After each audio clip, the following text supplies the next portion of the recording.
કાર્ય. હાલ હું છું ડુંગળી દેવળિયા અને જો પાછળ ડીએનઆરએફની ટીમ આવી છે. તો બાળક પાણી 12 વર્ષનો બાળક ભરવાડનો પાણીમાં ડૂબી ગયો છે અને એને એનડીઆરએફની ટીમ દ્વારા રેસ્ક્યુ કરવામાં આવે છે. 2 કલાકથી આગળ 2 કલાકથી આ લોકો મહેનત કરે છે. જોઈએ થોડોક એને નજારો અને પરિસ્થિતિ. ડુંગળી દેવળિયા, મોટા દેવળિયા ને મોટા દેવળિયા. તો મિત્રો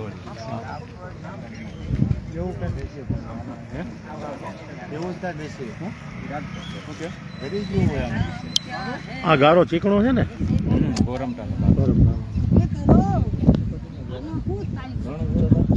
એનડીઆરએફની ટીમ દ્વારા જહેમત ઉઠાવે છે 2 કલાકથી. બધું ગામ પણ એકલું થઈ ગયું છે જોવા.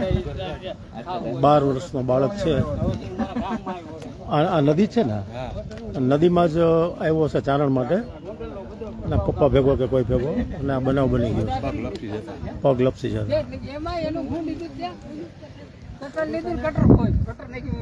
આ વાસાવડી નદી છે ને, હા વાસાવડી નદી. જો કે આ વરસાદ નથી એટલે આ નદી છલોછલ ભરી હોય પછી ખાડા ભરાઈ ગયા છે આ નદીના.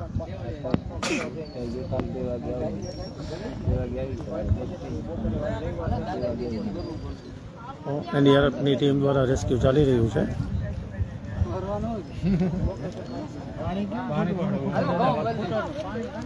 આ લોકો 2 કલાકથી જહેમત ઉઠાવી રહ્યા છે પણ હજી કોઈ સગવડ નથી મળ્યા અને વરસાદી માહોલ છે જ હજી હાલ. ઝરમર વરસાદ પણ આવ્યા કરે છે. યુવાનો મહેનત પણ કરી રહ્યા છે.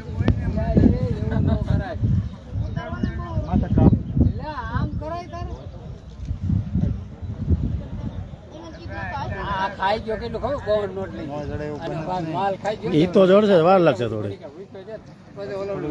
હું તમને પૂછું, આ બાળક કેવડો હતો? 10-12 વર્ષનો. ભરવાડ છે. શું નામ છે? મેરામભાઈ ભરવાડનો છોકરો. બકરાસરા આવેલો અને પગ લપસી ગયો. જો પગ લપસી જતા બાળક. છોકરાઓનું બહુ ધ્યાન રાખવું આ વરસાદની મોસમમાં, જેથી આવા કોઈ માઠા પરિણામ ભોગવવા ના પડે.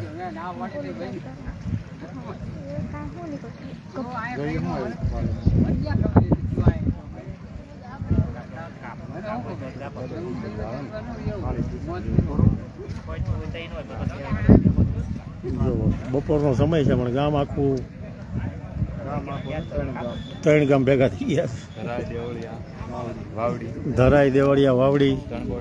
હું પણ જોગાનો જોગ અહીંથી પસાર થતો તો માણસો જોયા એટલે હું જો એક ફેસબુક લાઈવ કરી નાખ્યું.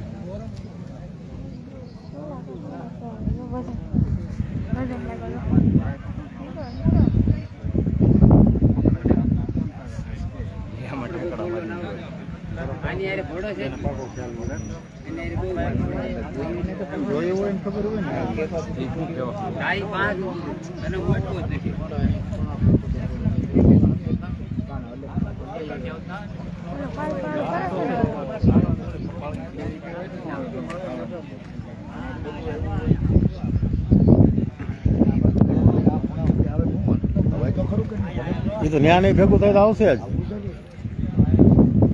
એ હવે કાઢીને જ જાય એની ગેરંટી. ત્યાં થાકી જાય ને એટલે આવશે આ બાજુ. જ્યાં લોકો જોવાવાળાને થોડાક વિચાર આવે એટલે એના વિચાર રજૂ કરે કે અહીંયા હોય પણ હવે એ બાળકને શોધખોળ તો કરવી જ પડશે.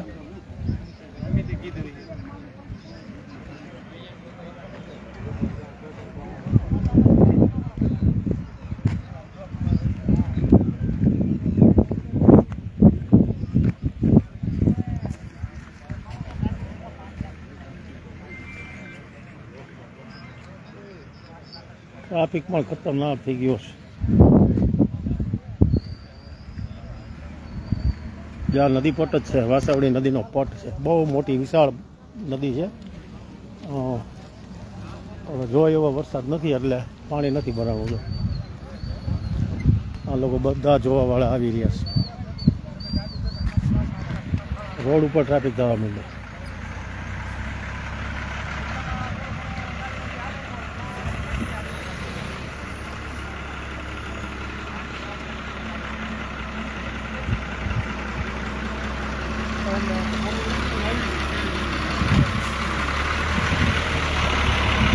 પોલીસ પોલીસ પણ છે જો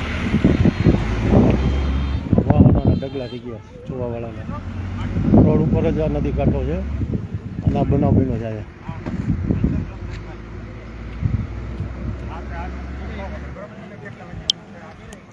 ચાલો મિત્રો આવા ફાસ્ટ સમાચાર અને માહિતી અને જાણકારી માટે કરો રાષ્ટ્રીય ફોલો લાઈક. જો ફોલો ન કરતા હોય તો આજને આજ ફોલો કરો જેથી તમને નવું માહિતી નવી જાણકારી આપણા સુધી પહોંચી શકે.